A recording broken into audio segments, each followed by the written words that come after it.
Let's dive into a question that's, well, thousands of years old, but it's one we all face every single day. Why should we obey the state? Why do we follow all these rules, especially when nobody's around to see if we do? I mean, really think about it. You're driving late at night, the streets are totally empty, and you pull up to a red light. You stop. But why? Is it just because you're afraid of getting a ticket? Or is there a deeper feeling that the state actually has a right to tell you to stop? That simple, everyday moment, it opens up this huge philosophical puzzle, the problem of political authority. So let's really get into it. What gives a government the right to tell us what to do? This is the central question that political philosophers have been wrestling with for, well, forever. Okay, so at the heart of all this is one key idea: political authority. And here's what that means. It's not just that the state has the power, the police and the army, to make you follow the law. It's the idea that it has the right to make those laws, and that we as citizens actually have a moral obligation to obey them. The big question, of course, is, where does that right come from?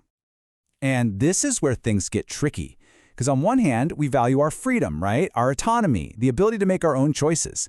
But on the other hand, the state comes along and demands our obedience. So how do we justify giving up a piece of our personal freedom to some external power? Is it really just about not getting in trouble, or is there a good moral reason to follow the rules? To get some answers, we've got to rewind the clock. For a huge chunk of human history, the justification for state power didn't come from us, the people, at all. Nope, it came from somewhere higher up. For centuries, the go-to answer was the divine right of kings. The logic was simple. God chose the ruler, so if you disobey the king, you were basically disobeying God. Easy enough, right? The ancient Greek philosopher Aristotle, he had a different take. For him, the state wasn't imposed from on high, it was a natural part of being human, kind of like a family, just on a much bigger scale. He argued we need an organized society to really reach our full potential. So, the bottom line for both of these early views is that obedience wasn't really a choice. It was a duty. It was just part of the way the world was supposed to work, either because God said so or because nature itself demanded it. But then a completely revolutionary idea started to take hold, an idea that turned everything upside down. What if authority doesn't flow down from heaven? What if it bubbles up from us, from the people themselves? I mean, this single shift in thinking changes absolutely everything. And this new way of thinking has a name you've probably heard: the social contract. The core idea is super powerful. It says the state's authority is only legitimate because we, the people, have rationally agreed to it. We've made a deal. But, as you're about to see, not everyone agreed on the fine print of this deal. Now this is where it gets really interesting.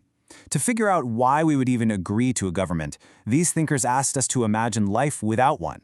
They called it the state of nature. And wow, did they have different ideas about what that would look like? For Thomas Hobbes, it was pure chaos, a terrifying war of all against all. But for John Locke, it was a much more optimistic place, where people were generally reasonable and already had natural rights, even without a government. And you can see right here how those two totally different starting points lead to completely different ideas about government. Hobbes, who was terrified of chaos, said we should agree to an all-powerful sovereign, a Leviathan, to keep us safe. Locke, on the other hand, argued we just need a limited government to act as a neutral referee to protect the rights we already have. And then you have Rousseau, with this really radical idea that we come together to form a government not to give up our freedom but to achieve it, by making laws that express the common good for everyone, what he called the general will. Okay, but what if we're asking the wrong question entirely? Maybe it's not about where the power comes from, not God, not a contract. Maybe it's all about what the power does. What are the results?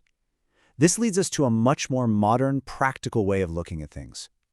And that brings us to this famous phrase, which is pretty much the rallying cry for a philosophy called utilitarianism. For thinkers like Jeremy Bentham and John Stuart Mill, the moral math was pretty straightforward. A government is legitimate if its actions produce the best possible outcome for the most people.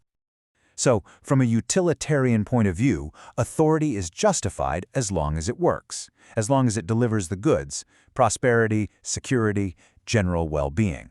It asks a simple question: does this government make life better for most people?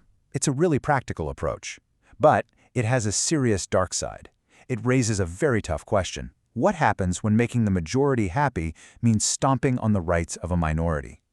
And there's another angle on this, the communitarian view. This perspective says that authority isn't about abstract deals or cold calculations of happiness. No, it's justified when it reflects the deep, shared values, traditions, and identity of a community. Legitimacy here comes from being a true expression of who we are as a people. Okay, so we've heard arguments from God, from nature, from ourselves, and from practical results. But now, let's get to the most radical idea of all. What if every single one of these justifications is just wrong? What if no state can ever really be legitimate? This is the anarchist challenge. Now, when we say anarchism here, we're not talking about chaos in the streets. This is a very precise philosophical argument. It's a logical chain. Step 1, our highest moral value is individual freedom, our autonomy. Step 2, the state, by its very definition, forces you to do things you might not want to do. That's coercion. So, the conclusion? The state is fundamentally at odds with our freedom, and therefore, no state can ever be truly morally justified. So look at the incredible journey of this idea. We've seen the source of the state's power traced all the way back to God, then to nature itself, then to a rational agreement we all made, and finally, to just whether or not it gets the job done. And all of this brings us right back to where we started. You're alone at that intersection in the middle of the night. So why do you obey? Is it because you've consented to a social contract? Is it because you believe that, on the whole, the state creates good results for society? Or is it something else? In our incredibly complex world today, what is it that truly makes a state's power legitimate to you? Now that is something to think about.